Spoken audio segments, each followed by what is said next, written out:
Dans la préface à votre ouvrage, Les objets messagers de la pensée inuite, le professeur Jean Mallory rend hommage à votre œuvre pionnière d'ethno-historienne. Vous approchez la culture inuite sous le prisme de son expression artistique. Quel est le sens ultime de l'art inuit traditionnel? Épiphanie d'une intelligence cosmique, l'art inuit traditionnel Sanangwak. Sana signifie en langue inuktitut l'action de faire et Ngwak la réplique miniaturisée d'un réel magique à la fois visible et invisible. Il s'agit là d'un art religieux, d'un art sacré. Et il est la transcription sculpturale dans la matière, l'os et le bois, d'une cosmovision, d'une pensée chamanique du monde qui est fondée sur la connaturalité entre les règnes. Au-delà de la pluralité des formes, la substance est toujours la même dans un système qui est conservateur. Et à la fois, cet art repose sur les correspondances secrètes entre le microcosme et le macrocosme, entre l'infiniment petit et l'infiniment grand. De ce point de vue, pour les Inuits, l'homme est un anthropocosmos. À la frontière mobile, poreuse entre l'ici et l'au-delà, entre le naturel et le surnaturel, entre l'animalité et l'humanité, les Inuits traditionnels, qui sont des chasseurs animistes, s'efforcent de décrypter les mystères de la nature, une nature qui est parsemée de signes qu'il faut déchiffrer. Et pour les déchiffrer, il faut avoir une forme d'empathie avec la nature, car la nature est, pour les Inuits, unitaire, vitaliste, organiciste et animée. Et de plus, elle est en perpétuelle métamorphose. Donc l'art inuit traduit cette vision du monde, chamanique du monde. Or, à l'écoute des éléments, des forces de la nature, le chasseur chamanise. Tandis que le chaman Angakok sculpteur, il voyage en esprit dans les différents royaumes, chez Sedna, la maîtresse des animaux marins, dans les profondeurs des mers et des océans, ainsi que dans les cieux chez l'homme lune. Et il traduit un voir qui s'est fait vision dans ces magnifiques statuettes miniatures qui tient dans la main, dans le creux de la main, et dans l'infiniment petit, il y a la totalité du monde. Au-delà des formes qui sont multiples et variées, souveraine beauté, nous savons qu'il y a toujours l'expression d'une idée qui est centrale. Et c'est l'idée de l'équilibre. Le monde des Inuits, c'est un monde de l'équilibre. Il y a la hantise pour ceux qui relèvent du désordre, de l'entre-deux, de l'inabouti. Et dans cette efflorescence de formes, mais aussi de registres stylistiques qui vont du naturalisme, réalisme total, vous avez des objets magnifiques qui sont la réplique parfaite de la faune arctique, même de l'éthologie des animaux. Mais il y a aussi les statuettes qui sont d'une envoûtante beauté, et c'est des statuettes hybrides où il y a d'être composite à la fois homme et animal. Quel est le trait caractéristique au fond de l'art inuit traditionnel? L'art inuit traditionnel obéit à une conception qui est celle, une esthétique, qui est celle de la beauté utile, c'est-à-dire de l'efficacité. C'est un peuple pauvre, sans ressources. Donc, pour les Inuits, le plaisir esthétique pur, l'art pour l'art, n'a aucun sens. Et c'est un plaisir esthétique, et il y a donc l'idée d'une utilité, d'un pragmatisme utilitaire. Et le bien faire, souvent, doit rimer avec le savoir-faire.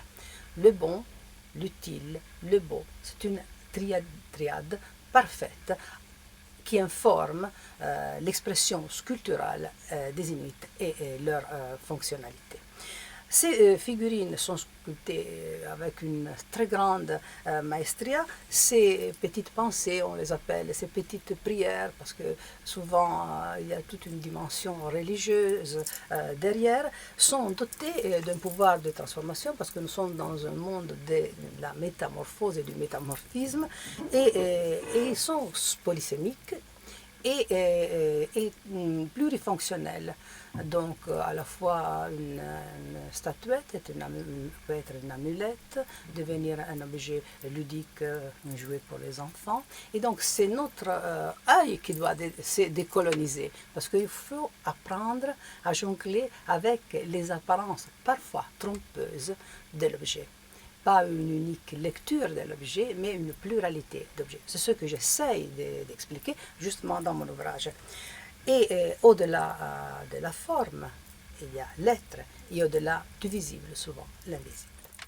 De la seconde partie de votre livre, vous retracez, source d'archives à l'appui, l'histoire des premiers contacts entre Inuits et Européens, et vous questionnez la richesse plastique des objets métis issus de la rencontre avec les Blancs. Vous vous intéressez en particulier au Tupilite. Pouvez-vous nous en dire plus? Annales d'un peuple qui s'est exprimé par l'oralité, les objets inuits tiennent la chronique de l'histoire, des mutations socioculturelles et économiques qui ont été engendrées par la rencontre entre les Inuits, ce peuple premier, et les Occidentaux, un Occident judéo-chrétien. Or, ces objets reflètent le processus de négociation entre un héritage ancien, la tradition, et l'adoption tout à fait sélective des matières, des savoirs, mais aussi des techniques halogènes venant d'ailleurs. D'après les sources documentaires, la toute première représentation sculpturale d'un tupilek, le pluriel c'est tupilite, remonte à la fin du XIXe siècle. C'est-à-dire, elle aurait été réalisée à Massalik, dans la partie sud-orientale du Groenland, à la demande du capitaine de marine Gustaf Holm, fabriqué pour répondre à la curiosité des Blancs, voyageurs, explorateurs, mais missionnaires aussi, qui souhaitaient thésauriser, d'une certaine façon muséifier, un patrimoine matériel et immatériel d'un peuple que l'on pensait voué à disparaître. Et il ne faut pas oublier que c'est l'époque des os humains en Europe, des expositions universelles et d'une anthropologie qui n'hésite à statuifier, à muséifier l'autre. Or, les Tupilites sont des auxiliaires de la mort, des killer spirits, qui n'ont pas de correspondant plastique dans l'art inuit traditionnel. Et ainsi, ces êtres à l'inquiétant hybridisme anatomique, mi-homme, mi-animal, ils sont des créatures donc terrifiantes. Ils sont la représentation, l'objectivation et la désacralisation d'une créature, d'une pratique magique, c'est-à-dire la création, la fabrication d'un être néfaste par l'Illicitsok, c'est-à-dire le chaman pratiquant la magie noire. Et cet être était destiné à donner la mort. Or, se priver de tout pouvoir de nuisance, nous sommes dans l'ordre de la représentation et pas de la présence, les statuettes à Tupilite, à l'iconographie foisonnante, connaissent une diffusion planétaire depuis un siècle. Et si on lance une recherche sur Internet, vous trouvez pléiade de Tupilite. Et ce succès n'a jamais été démenti. Et de plus, le Tupilek, il est devenu par inversion du stigmate l'attribut identitaire des Inuits groenlandais. beauté hallucinée, convulsive, dionysiaque, envoûtante, ces créations artistiques surprenantes au parfum de magie qui épousent les logiques métisses de la modernité. En conclusion, quel est le message que vous souhaiteriez véhiculer avec votre ouvrage? Alors, l'ouvrage Les objets messagers de la pensée inuite se veut avant tout un hommage à la grandeur du peuple inuit, à sa culture et à sa pensée écosophique. Fragments muets, objets mémoire, vestiges qui narrent la rencontre entre les Blancs et les Inuits, les objets parlent à ceux qui savent les écouter. Donc il faut apprendre une autre grammaire du voir, il faut décoloniser notre regard, il faut apprécier la polysémie et la polyfonctionnalité de ces objets qui viennent d'ailleurs, mais aussi s'interroger sur les processus de métissage qui sont engendrés par la rencontre. À l'heure de COP 21, la philosophie naturelle des Inuits traditionnels qui sacralise l'ordre, qui sacralise l'équilibre écosystémique entre l'homme et la nature, est une leçon antélittéram d'écologie pratique, appliquée, vécue, qui doit, à mon sens, nous interpeller et nous inspirer.